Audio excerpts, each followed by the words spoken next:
AI is dangerous. AI berbahaya. Sekarang saudara sudah coba, paling tidak saudara sudah tahu gimana cara kerjanya AI, walaupun masih basic. Tadi benar-benar basic ya, ini baru belajar driving. Belum belajar driving di jalan raya atau di balapan.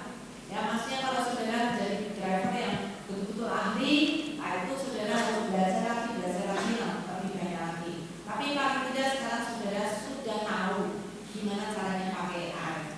Nah, saudara sekarang saudara harus tahu apa bahayanya. Saudara sudah merasakan sendiri, saudara sudah pasti mulai merasakannya. Ini kalau dipakai terus-terusan ini ada bahayanya enggak? Ya, oke.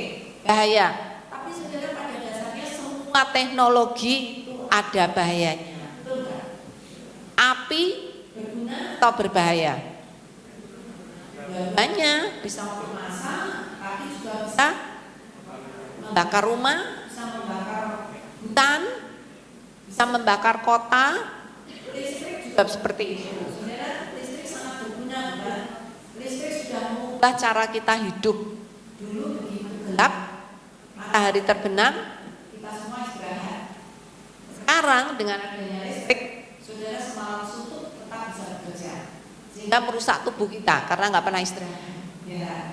Jadi saudara, listrik bisa berguna, bisa berbahaya. Listrik juga bisa membunuh. Saudara pernah tahu orang yang kesetrum dan mati karena listrik? Ya. Jadi listrik juga berbahaya. TV juga berbahaya. Komputer juga berbahaya. Internet juga berbahaya. Teknologi apapun, termasuk yang terbaru ini, AI juga berbahaya. Saudara, bahaya AI mungkin lebih besar daripada teknologi-teknologi sebelumnya. Karena AI bisa berpikir dan AI bisa menyesuaikan apa yang kita inginkan, dan dia bisa nurutin apa saja yang kita mau. Betul? Nah, oke, sekarang kita akan melihat beberapa sisi negatif dari AI supaya saudara tahu bukan hanya sisi positifnya saja, tetapi ada sisi negatifnya. Masalahnya apa? Karena AI sekarang bukan hanya untuk semua orang, tetapi juga in all. Sekarang di semua hasil teknologi yang baru itu ada AI-nya. Motor sekarang sudah ada AI-nya, mobil sudah ada AI-nya, ya. Kulkas sudah ada AI-nya, bahkan lampu sekarang sudah ada AI-nya. Ada beberapa lampu AC itu didesain sesuai dengan keinginan yang punya. Saudara bisa desain dia dengan face recognition. Oh, kalau orang ini masuk, dia sukanya AC itu 26. Tapi kalau yang ini masuk, dia sukanya 16. Dia langsung akan bisa menyesuaikan. Lampu juga seperti itu. Oh, kalau dia datang dari kantor, dia mau lampu di dapur yang nyala. Tapi nanti waktu tidur, lampu semuanya mati, akan di bed. Ya, begitu orang itu masuk ke kamar, semua lampu yang lain akan mati. Saudara, AI dibuat menjadi sangat mempengaruhi kehidupan manusia, betul? Karena itu saudara, kita harus hati-hati. Saudara, AI itu sebenarnya bukan barang baru. AI itu sudah ada sejak 1950. Saudara, ada yang sudah lahir pasti ya. Tahun 1950 sudah ada AI. Kata artificial intelligence itu ditemukan 1950. Saudara, Sabda sendiri sudah memakai AI sejak 2003. Saudara, kalau lihat di situs Alkitab Sabda, itu search-nya, kotak pencariannya itu dibuat dengan mesin AI di belakangnya untuk intelligent search. Ya. Kemudian tahun 2005 Sabda juga memakai AI untuk interlinear generator. Jadi Alkitab itu bisa dibuat interlinearnya secara otomatis dengan mesin AI. Kemudian nanti akan dicek. Jadi Sabda mungkin satu-satunya yayasan di Indonesia yang memperlihatkan interlinear dengan sangat bagus di beberapa versi Alkitab, ya. Jadi ini bukan barang baru.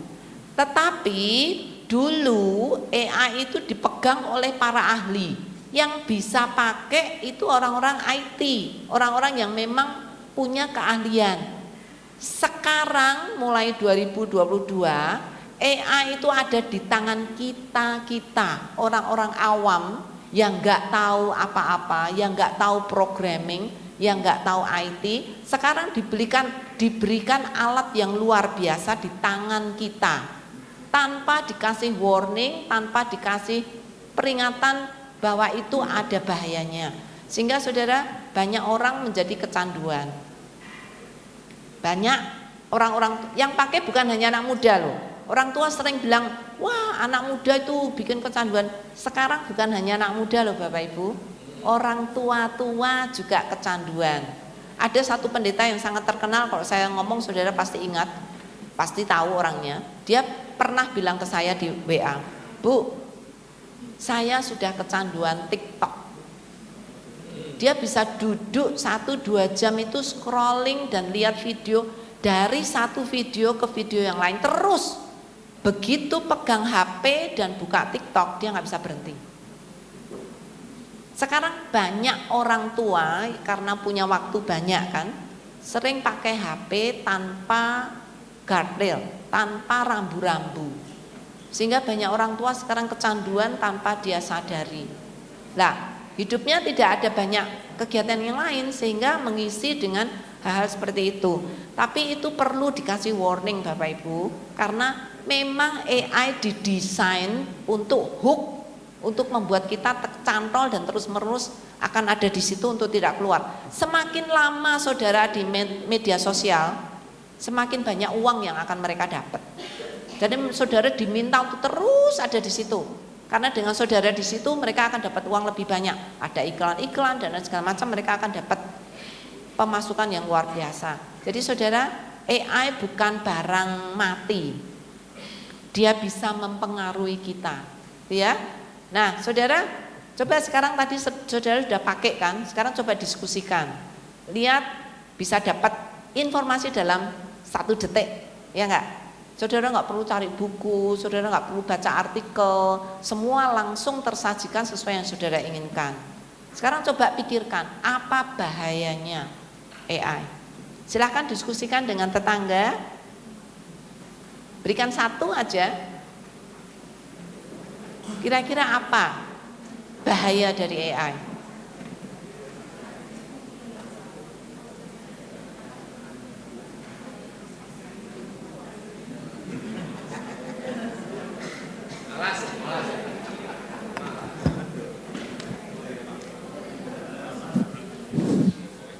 Oke, satu aja.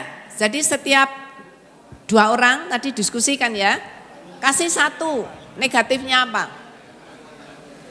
Ya, malas. Malas, kenapa Pak? Gak mau mikir, udah langsung ada Bu. Gitu ya. Oke, ada lagi selain malas? Menurunkan kreativitas Bu. Kenapa Ibu? Jadi ya ujung-ujungnya malas mikir sih, jadi udah enak, lebih banyak, lebih komplit. Jadi kita tinggal minta saja tinggal ya. minta aja Bu. Ada lagi? Bergantungnya jadi sama AI gitu. Kenapa? Enggak bergantung sama Tuhan. Jadi nanya apa-apa ya udah ke Ya. AI gitu. Ya, lapar bukannya berdoa, langsung GoFood. Makanan datang. Tidak lagi bergantung pada Tuhan ya. Oke. Terima kasih. Ini beberapa ya. Saya akan berikan lebih banyak lagi negatif dari AI. Efek negatif dari AI. Selain saudara bisa kecanduan, saudara menjadi tergantung. Mau mikir, tanya AI saja lah, ya. Membuat malas, tidak mau berpikir dalam. Yang dikasih AI dianggap sudah benar, dianggap sudah cukup, sehingga saudara tidak mikir lagi lebih dalam. Saudara terlalu percaya AI, wah dikasih AI pasti benar. Belum tentu padahal. Kemudian melegalkan pragmatisme yang mudah kok. Yang mudah saja lah, ngapain mikir macam-macam, ngapain susah-susah belajar, langsung aja tanya ya, nggak usah belajar gitu ya.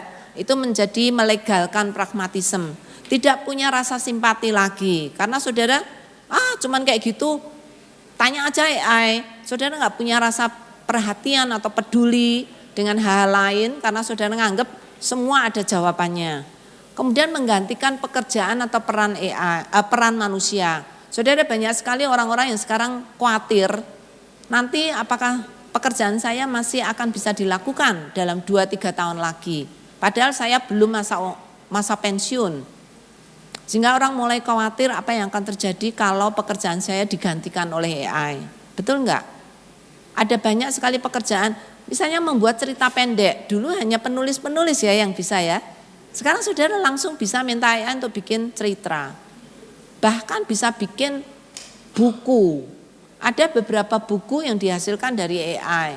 Jadi para penulis sekarang kesulitan untuk mendapat order karena semua orang sudah pakai AI untuk ini. Musik juga seperti itu. Saudara nanti di media saudara akan belajar gimana bikin lagu dengan AI. Langsung saudara para pemusik banyak yang sangat putus asa dan sangat sedih dengan hadirnya AI karena pekerjaan mereka sekarang juga digantikan oleh AI. Jadi banyak sekali efek negatif dari hal ini gitu ya. Bagaimana kita sebagai orang Kristen menyikapi hal ini. Kemudian ada zaman lost truth and trust. Karena sekarang sudah ada begitu banyak informasi dan informasi itu bisa dipalsukan. Maka saudara tidak tahu lagi mana yang benar, mana yang tidak. Setiap kali membaca saudara selalu ragu-ragu, ini benar enggak ya? Ini cuman buatan AI atau beneran? Kayak tadi cerita ngarang itu ya. Ini cerita beneran atau enggak nih? Saudara jadi tidak lagi bisa mempercayai apapun ya. Kemudian pemanfaat AI untuk tujuan salah juga sudah sangat banyak. Sudah banyak sekali orang menyalahgunakan AI. Saudara, deepfake itu membuat banyak sekali huru-hara di media sosial karena bisa dipakai untuk menipu suara, menipu wajah, menipu badan. Banyak sekali yang dipakai deepfake untuk membohongi orang. Saudara, suara saudara bisa ditiru oleh AI dan saudara bisa menampilkan dan suara saudara bisa ditampilkan untuk menipu anak. Saudara seperti WA, ada telepon, mama kecelakaan ini, sedang ada di rumah sakit, mama harus operasi sekarang, tapi butuh uang, dokter minta untuk ada DP dulu. Suaranya persis mama, ketika dicek ternyata mamanya ada di pasar. Loh, tadi suara mama, benar-benar suara mama, ternyata itu buatan dari AI. AI pintar sekali meniru, bukan hanya meniru wajah, tetapi juga meniru suara, gitu ya. Memakai suara kita dan dibuat untuk mengucapkan kata-kata yang beda, gitu ya.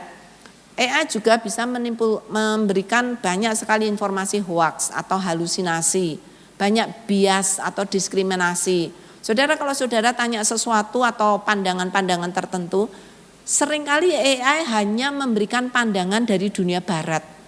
Itu bias ke dunia barat karena lebih banyak pandangan yang ada di internet itu dari dunia barat, sehingga ketika diaplikasikan di Indonesia tidak cocok ya, ada diskriminasi. Ada juga yang mengatakan AI lebih condong ke pendapat laki-laki dibandingkan pendapat perempuan. Kita tidak tahu ya, tetapi ada banyak penelitian-penelitian yang dilakukan sehubungan dengan bias dari AI.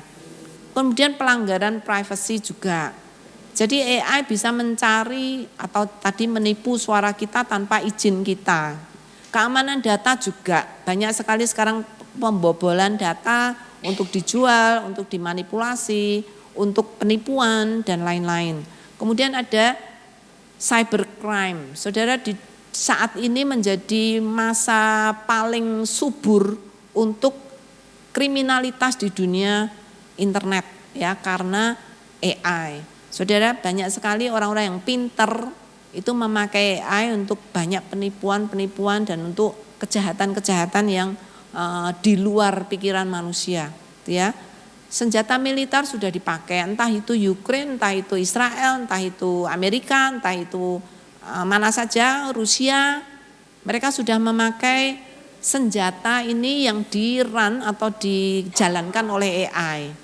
Jadi mereka tidak perlu datang ke sana untuk membunuh orang, tapi dia kirim drone yang sudah diprogram, ada AI-nya dan dia bisa menentukan siapa ini yang dicari Orang seperti apa yang dia dapatkan, dan AI yang memutuskan dan dia akan bunuh orang itu. Saudara, AI sudah dipakai untuk banyak kejahatan. Ya. Saudara rela enggak AI dipakai terus-menerus oleh iblis untuk kejahatan yang banyak sekali? Rela? Saudara harus banyak berdoa, bagaimana AI dipakai untuk hal yang baik. Terkhusus orang-orang Kristen, pakailah AI untuk hal yang baik. Supaya lebih sedikit AI dipakai oleh iblis gitu ya. Karena kalau orang Kristen diam saja, orang Kristen tidak punya suara apapun. Ya, kita harus rame-rame memasuki dunia AI untuk kita bisa menggarami, untuk bisa menjadi terang di sana. Saudara, dunia maya itu dunia yang sangat gelap, dunia yang jahat. Tetapi sekarang semua orang hidup di dunia maya. Anak-anak kita, cucu-cucu kita itu sudah dimuridkan oleh dunia maya. Mereka lebih percaya informasi yang ada di Facebook, yang di YouTube dibandingkan dengan orang tuanya. Mereka sudah dimuridkan oleh dunia maya. Sekarang pertanyaannya, di mana orang-orang Kristen? Kalau saudara membiarkan dunia maya terus-menerus dipakai oleh iblis dan tidak ada orang Kristen di sana, bagaimana kita bisa menggarami dunia internet? Ini dunia internet itu juga dunia yang perlu diinjili, perlu orang Kristen masuk di sana, membuat pengaruh, membuat dampak. Saudara, saat ini di dunia misi, orang banyak sekali sedang memikirkan ya bagaimana dunia misi itu bisa maju. Mereka miss, bukan tempat-tempat pedalaman, tetapi dunia internet sekarang menjadi ladang misi terbesar abad ini. Dunia misi yang perlu diinjili, tetapi justru tidak ada orang Kristen di sana. Gereja pun tidak mau memakai teknologi. Padahal gereja juga harus mengabarkan Injil bukan hanya di dunia nyata, tetapi di dunia maya. Karena saat ini saudara, lebih banyak orang hidup di dunia maya daripada dunia realita. Saudara, berapa puluh jam, bahkan anak sekarang di dalam statistik ya, anak-anak muda itu ada di dunia maya lebih dari 6 jam setiap hari. Di sanalah mereka hidup. Apakah kita punya hati, punya care, punya panggilan misi untuk mengabarkan Injil di sana? Ini tempat orang-orang muda hidup di sana. Bahkan sekarang orang-orang tua pun mulai. Saudara tanya diri sendiri, berapa jam saudara memakai HP saudara? Bisa berjam-jam loh. Sekarang dibilang di dalam statistik untuk orang biasa ya, bukan anak muda 6 jam lebih udah pasti. Orang bekerja sekarang harus pakai HP. Bisa sampai 6 jam juga.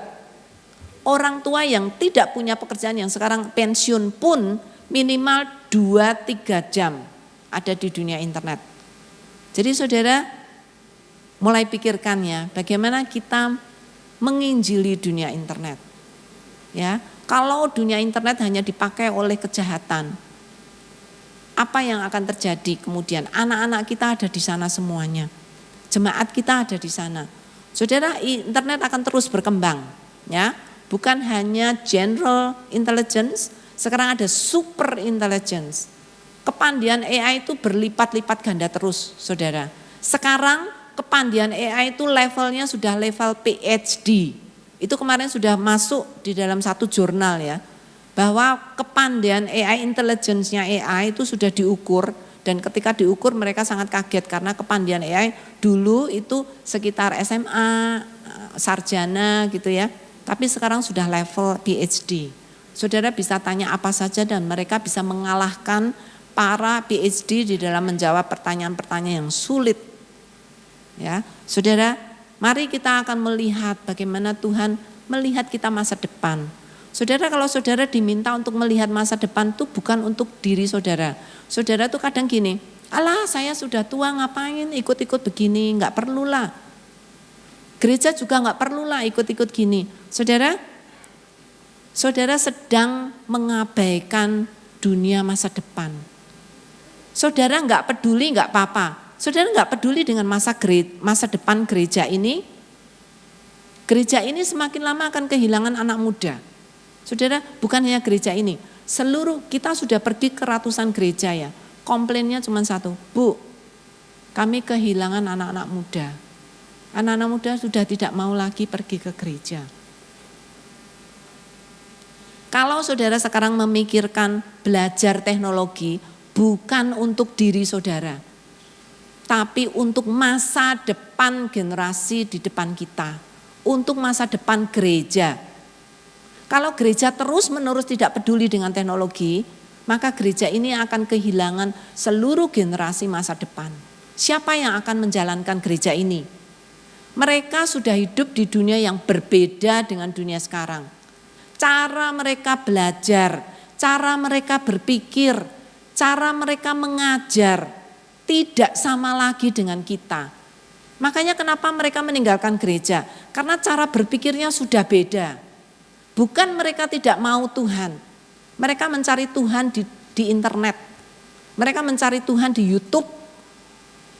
Mereka mencari Tuhan di tempat-tempat yang tidak lagi dijamah oleh gereja. Saudara, kalau gereja terus-menerus mengabaikan teknologi, maka gereja ini akan menjadi semakin tua dan akan menjadi museum. Saudara, pedulikah dengan masa depan gereja? Mari kita pikirkan bersama ya, bagaimana kita bisa menjangkau mereka yang sekarang tuh hidup dengan cara yang berbeda dari kita. Cara mereka berpikir sudah sangat dipengaruhi oleh internet. Cara mereka belajar tidak sama lagi. Mereka disuruh duduk mendengarkan khotbah 1 jam, tak mau. Karena cara mereka belajar sudah tidak seperti kita. Kita tahan, mereka tidak tahan. Kita mau mengalahkah untuk memenangkan mereka? Kita mengalah bukan berarti kalah. Kita mengalah untuk kita memberi jalan karena masa depan itu sudah tidak sama lagi dengan gereja. Karena itu mari kita belajar ya. Supaya kita mengerti dunia mereka itu seperti apa toh. Bagaimana kita bisa menjangkau mereka. Anak-anak kita perlu dijangkau. Saudara, karena itu AI sangat berbahaya kalau dipakai untuk tujuan yang salah, motivasi yang salah, dan cara yang salah. Saudara, tujuannya tadi kita lihat ya, ada banyak orang memakai AI untuk tujuan menipu, mencari uang sebanyak-banyaknya, untuk enak-enak diri sendiri, membuat kita malas. Motivasi kita memakai karena kita nggak mau repot, karena kita nggak mau mikir. Saudara, tujuan dan motivasi itu perlu kita pikirkan baik-baik. Untuk apa saudara memakai AI? Ya, nah kami tadi sudah mengajarkan saudara cara memakai AI dengan benar. Banyak orang sudah memakai AI tapi tanpa aturan. Tadi saudara sudah diberikan aturan fokus. Itu akan menolong saudara untuk memakai AI dengan benar. Ya, supaya saudara tidak disesatkan oleh AI. Karena itu sekarang kesimpulannya, AI itu kawan atau lawan Bapak Ibu? Dua-duanya, betul. Ya, dua-duanya. Di dalam Alkitab tuh Alkitab memberikan ordo yang paling jelas ya. Pertama adalah Tuhan. Dia menciptakan manusia, betul? Kemudian manusia menciptakan teknologi atau menciptakan penemuan-penemuan yang lain. Ordonya jelas. Jangan dibalik. Kalau AI menjadi tuan kita, very dangerous. Seperti pepatah ini ya, teknologi is a useful servant. Dia akan menjadi pembantu yang berguna. Tetapi kalau saudara sudah naikkan dia menjadi master, very dangerous. Teknologi itu harus ada di tangan kita dan kita harus menguasainya. Bukan kita dikuasai oleh teknologi. Kalau kita tidak menguasai teknologi, teknologi akan menguasai kita. Ya, karena itu saudara harus belajar baik-baik. Saudara belajar bukan untuk diri sendiri. Saudara belajar untuk masa depan gereja. Saudara belajar untuk keluarga masa depan saudara, untuk anak, untuk cucu.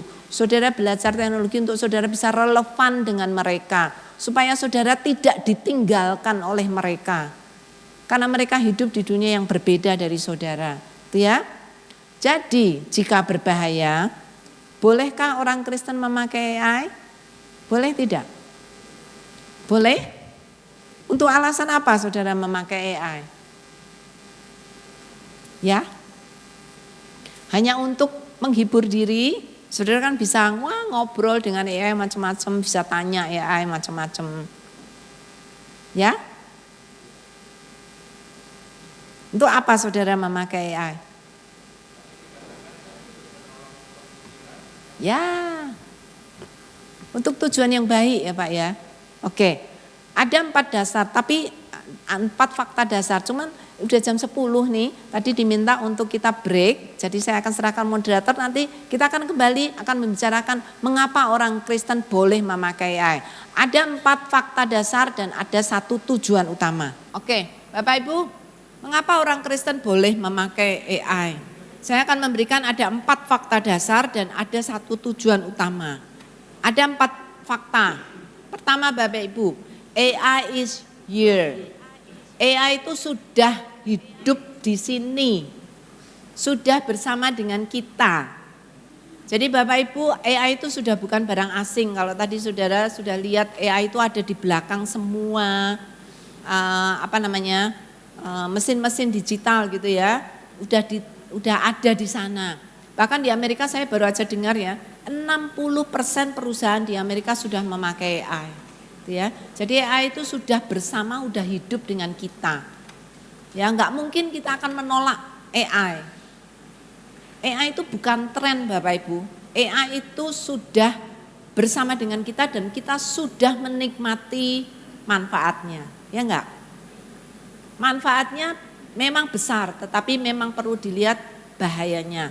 Kalau semua orang sudah pakai, apalagi anak-anak muda ya, hampir semuanya. Tidak ada yang tidak tahu AI, tidak ada yang tidak pernah pakai AI. Bahkan untuk sekolah pun sekarang sudah diperkenalkan dengan AI. Saudara Menteri Pendidikan Indonesia Desember kemarin sudah mengeluarkan instruksi bahwa AI harus dipakai di perguruan tinggi.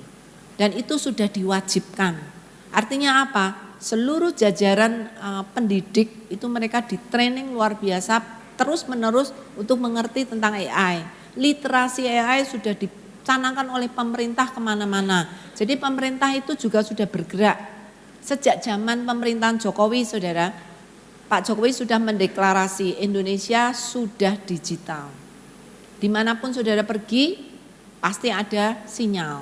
Mulai tambah banyak dan semakin sedikit tempat-tempat yang tidak bisa dijangkau oleh internet. Jadi saudara, digital itu atau AI itu sudah bukan barang asing.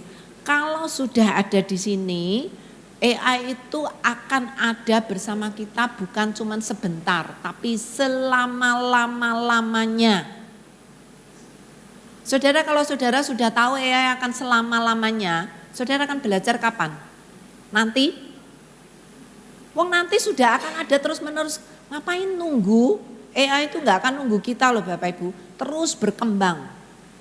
Kita mau menunggu pakai, maka kita akan ditinggal. Ya, AI is here dan to stay. Tidak akan pergi, saudara. Banyak para ahli bilang AI itu sekarang menjadi listrik baru. Saudara pernah kebayang kita hidup tanpa listrik? Bisa nggak manusia hidup tanpa listrik? Hah? Semua makanan saudara di kulkas akan hancur.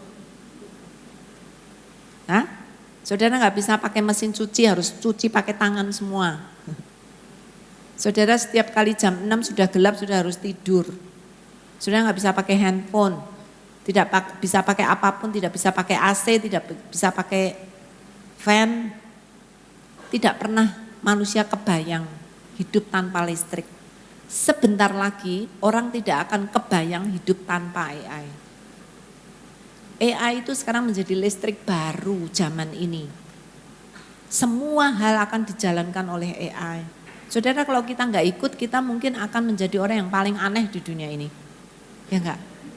Saudara nggak pakai listrik, saudara akan dianggap aneh sekali. Bahkan kita nggak bisa hidup ya tanpa itu. Nah karena itu kalau saudara tidak memakai AI, saudara menjadi tidak relevan. Seperti sekarang kalau saudara nggak pakai HP, gimana caranya menghubungi saudara coba?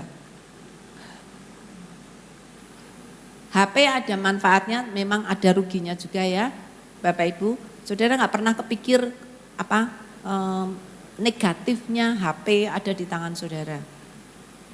Banyak orang melihat HP itu membuat iman kita menjadi tidak kuat, betul enggak? Karena kalau saudara melihat anak saudara pergi naik kereta, sudah gimana? Sudah duduk, sudah masuk kereta, keretanya sudah berangkat, sudah sampai di mana? Di kereta saja saudara karena sudah makan apa? Coba saudara enggak ada sama sekali. Saudara, aduh anakku udah naik kereta belum ya? Aduh anakku ketinggalan enggak ya? Aduh anakku udah nyampe enggak ya? Nanti kalau nyampe di sana hujan enggak ya? Saudara pengen tahu semuanya. Nah sekarang satu hal yang menjadi pertanyaan. Saudara memiliki HP itu semakin beriman kepada Tuhan atau semakin beriman kepada HP? Hah? Saudara sudah enggak? Kalau dulu kita ngirim anak pergi misalnya ke Bandung atau ke Jakarta naik kereta, kita cuman berdoa Tuhan lindungi dia, amin. Enggak tahu dia datang atau enggak apa-apa, yang penting kita udah berdoa. Sekarang enggak pernah berdoa. Tapi nah udah sampai, oh ya sudah, bagus sudah sampai. Saudara enggak pernah memiliki iman bahwa anak saudara akan dipelihara oleh Tuhan, akan dihantar oleh Tuhan, akan dilindungi oleh Tuhan, sudah enggak kepikir lagi kan? Jadi saudara, teknologi bisa menjadi sangat merugikan ya kalau saudara tidak memakai dengan baik. Saya berusaha saudara, kalau pakai HP saya tidak akan menanyakan hal-hal yang saya tahu Tuhan akan pelihara. Bukan manusia yang enggak bisa mengontrol apa yang akan terjadi, tetapi Tuhan bisa. Jadi saya untuk nanya anak saya, udah datang, udah gitu, saya akan mencoba menahan diri untuk tidak lakukan itu. Kalau saya sudah mempercayakan anak saya pada Tuhan, saya percaya Tuhan akan pelihara. Sama zaman dulu saya nggak pakai HP juga saya bisa hidup kok. Ya nggak? Iman saya kuat kok. Maksud sekarang dengan HP membuat iman saya dikit-dikit tanya, dikit-dikit nggak percaya. Terus Tuhan ngapain di sana? Kita nggak mempercayakan hidup kita pada Tuhan lagi, ya.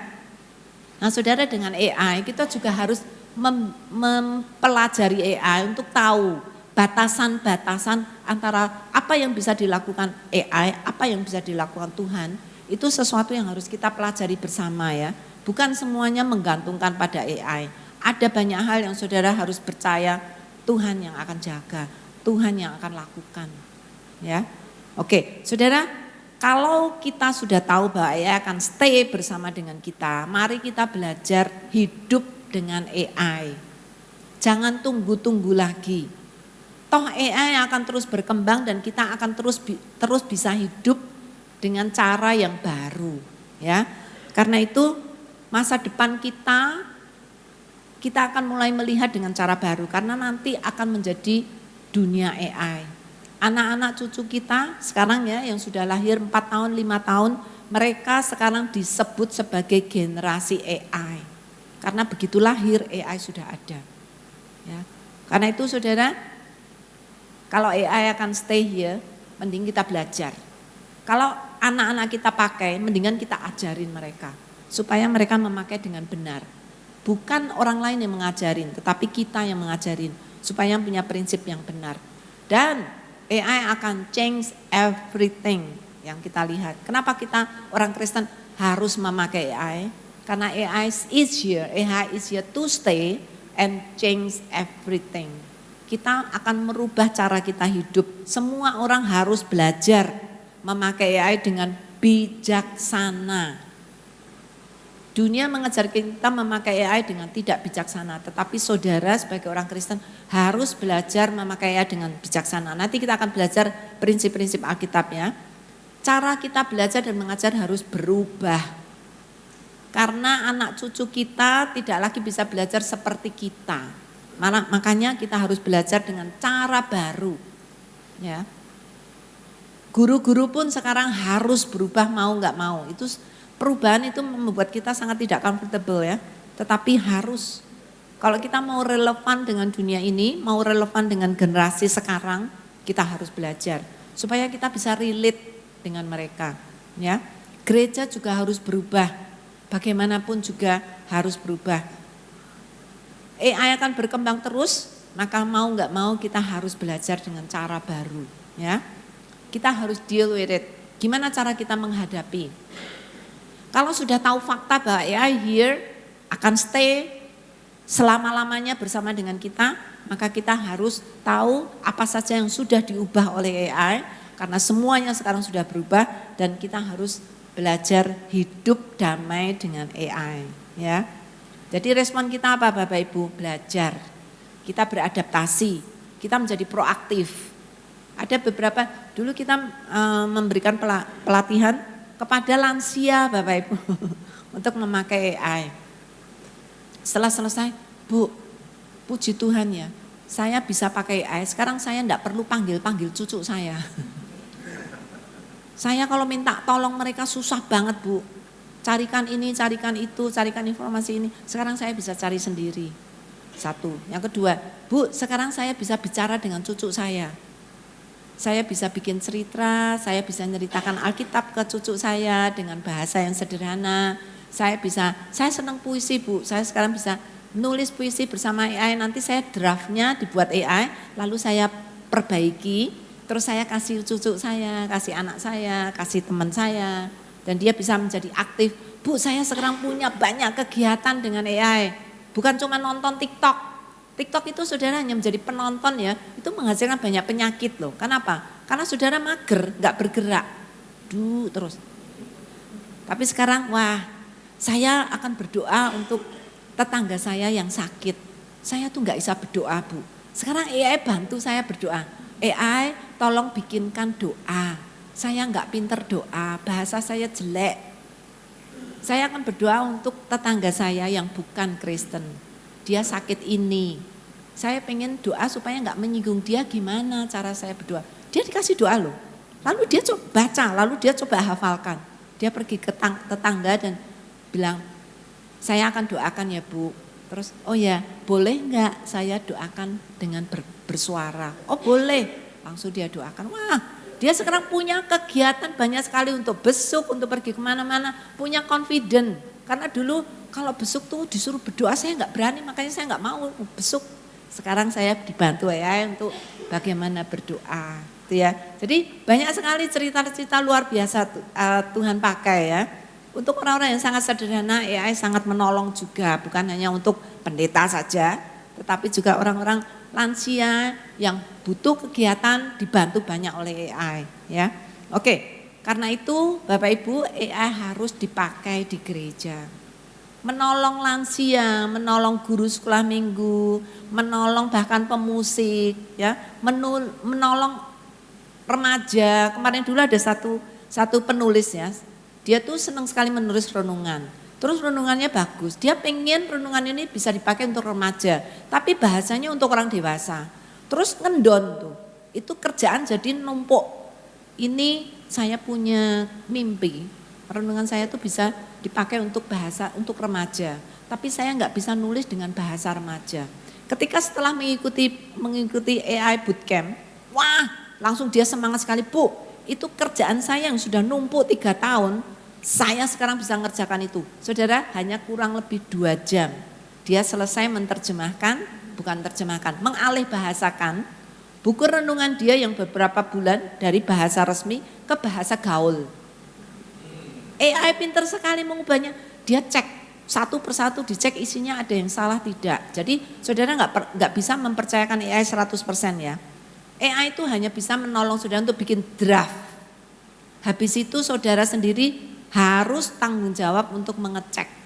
Lalu dia cek satu persatu. Wah, dia senang sekali. Wah, renungan saya sekarang pakai bahasa gaul. Remaja bisa pakai bahasa yang sangat kekinian sekali. Gitu ya. Saudara belum pernah coba ya. Nanti di rumah, jangan sekarang. Saudara coba nanti di rumah membuat doa, lalu membuat doa dalam bahasa untuk anak muda. Wow, hasilnya luar biasa. Pekerjaan yang harusnya dikerjakan 3 tahun hanya dalam 2 jam selesai. Ya. dia bisa mengerjakan tugas yang lain, ya. Oke, jadi saudara, itu tadi fakta. Sudah di sini, mending kita ajarin. Kalau anak sudah driving motorcycle kemana-mana, padahal nggak punya SIM, sembunyi-sembunyi, dia pakai motor pergi dengan teman-temannya, kenapa enggak saudara langsung dudukin dia, yuk tak ajari naik sepeda motor yang benar. Kemudian carikan dia SIM, supaya dia bisa resmi. Nah ini saudara seperti itu ya. Daripada gereja itu melihat jemaatnya pakai AI dan enggak pakai aturan, mendingan diajarin oleh gereja gimana caranya pakai. Tapi sekarang ada satu tujuan utama, tadi itu fakta, enggak bisa dielak. AI enggak bisa ditolak Bapak Ibu, sudah di sini dan harus dipakai. Sekarang tujuan, apa tujuan utama kita memakai AI? Hanya satu dan satu-satunya. Kita hidup di dunia adalah untuk memuliakan Tuhan. Kalau kita pakai AI, mari kita pakai AI untuk memuliakan Tuhan. Tidak ada tujuan yang lain. Ya. Jadi saudara, ketika saudara memakai AI, berdoa pada Tuhan, minta Roh Kudus untuk memberi bijaksana.